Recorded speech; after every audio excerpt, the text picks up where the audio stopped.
This year's Italian Grand Prix caused a lot of confusion about grid penalties, and after the chaos at Monza, where almost 9 drivers were charged with grid penalties before starting the race, the FIA clarified the rules for grid penalties in Formula One. In this video, we're going to dive into the chaos at Monza, FIA clarifying their grid rule penalties, and the crane incident at the Japanese GP. Let's get started. Starting off with the chaos at Monza. 2 weeks after taking on a completely new power unit for the Belgian Grand Prix, Red Bull added a new internal combustion engine to Verstappen's engine pool, but this cost them 5 places at the Italian Grand Prix, and Verstappen started the race way behind where he was supposed to start. That's an expected bummer, and if we look at it, Monza is seen as a great circuit to try out new power units and take a grid penalty mainly because it has long straights that make it much easier to move up the field than the next 2 races at Singapore and Japan. So Verstappen added a new 5th ice to his pool and took a small amount of damage. It didn't really bother him in the long run, now did it? Also, his teammate Perez got a new V6 engine, but since this was the first time Perez had used more than 3 ices, he lost 10 grid positions. Ferrari's man Carlos Sainz got a new energy store, MGUK, and gearbox. This moved him down 25 places on the grid. And before FP2, Sainz also got new control electronics, which caused the Spaniard to start at the back of the grid. Not to forget Lewis Hamilton, who received a 4th power unit for the season, starting behind Sainz, followed by who else was charged with the penalty. Following Yuki Tsunoda's warning about driving to the pits with his seatbelts undone after stopping on the track, the AlphaTauri man also got a 10-place grid penalty because he got his 5th season warning at Zandvoort, and that placed him in the last spot on the grid. But since Tsunoda was already going to get a penalty, AlphaTauri took the chance to give him a new power unit. He also lost 3 grid positions for ignoring yellow flags in FP2 at Monza and got 2 points on his F1 Super license, putting him on 8 points and 4 away from an automatic 1-race ban. That's a lot of penalties. Valtteri Bottas of Alfa Romeo got a 15-place grid drop for taking a new ice, turbocharger, and MGU-H from Ferrari and putting them on his car. We think this improved Charles Leclerc's chances of winning his 2nd Italian Grand Prix on Ferrari's home turf, since Sainz, Perez, and Hamilton were all given grid penalties. But Verstappen had an easier time getting to the front because of the penalties and eventually won the race. Moving on, FIA was met with criticism. Soon after the mishap at Monza, the governing body of auto racing was criticized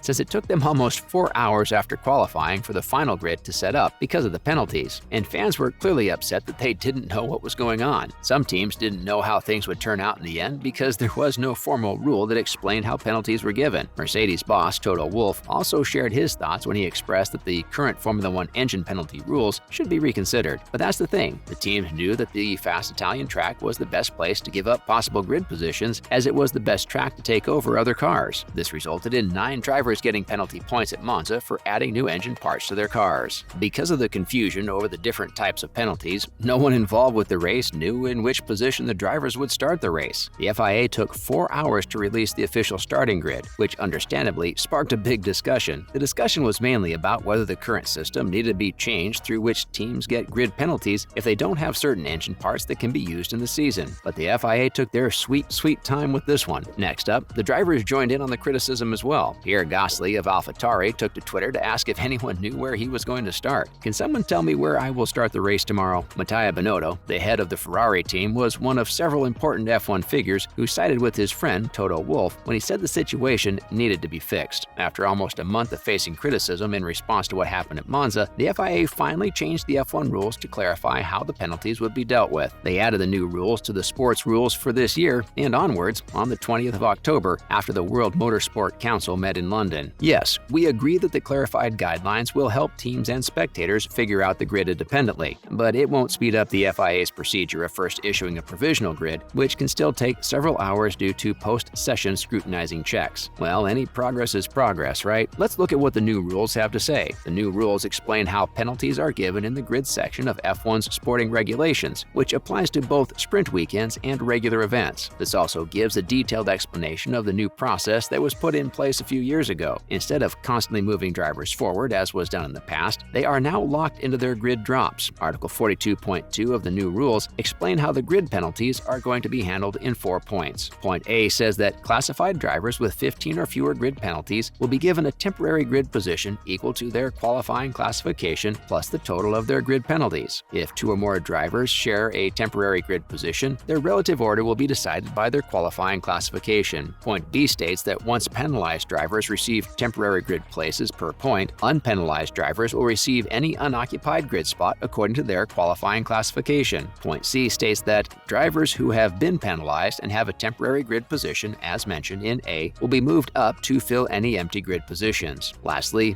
D says that all classified drivers will start after any other classified driver with more than 15 cumulative grid position penalties or who has been penalized for starting last. Then they'll be ranked by qualifying classification. Whew, that's a lot to digest. Coming up, the crane incident in Japan. After Carlos Sainz crashed on the first lap of Suzuka's hairpin, marshals sent a recovery truck onto the track to help get Ferrari back on the road at this year's Japanese Grand Prix. But we think the 2014 Japanese Grand Prix is still fresh in people's minds. Jules Bianchi hit a similar crane in a runoff area and later died from the injuries. And obviously, there was a lot of worry in the paddock about what happened to Sainz in the recent Japanese GP. But as they drove around behind the safety car, some drivers were worried about the tractor being there. As for the AlphaTauri man, Pierre, who passed the tractor at a much faster speed because he was at the back of the pack after a pit stop, he was furious about the dangerous situation. But the FIA proved quick with its investigation and said it had carefully looked into what went wrong. And their short statement said, procedural problems have been found and they will be fixed in the short and medium term. The FIA also stated that the results would be public in the next few days. That's a big relief. Finally, what does the ongoing investigation tell us? We think one of the most important parts of the investigation will be to find out if the trackside marshals sent the crane out so quickly on their own or if they were told to do so by race control. According to Article 2.6.1 of Appendix H of the International Sporting Code, which runs all FIA events, no marshal or vehicle shall enter the circuit perimeter without permission from race control. So we might have a hunch on who's at fault here. Moving on to other safety-related news, it was confirmed that the F1 technical regulations for 2023 will require larger mirrors for better blind spot visibility and a better definition of brake circuits. And after an FIA investigation into Zhou Guanyu's crash at the British Grand Prix, the rules on roll hoops were tightened. More changes will be made to make them even better. And we certainly hope so. That's a wrap for this video. What are your thoughts on the FIA changes in the grid penalty rules? Do you think they will benefit the racers in the future? Let us know in the comments below. Don't forget to like this video and subscribe to our channel for more exciting content in the future. Thanks for watching. See you next time.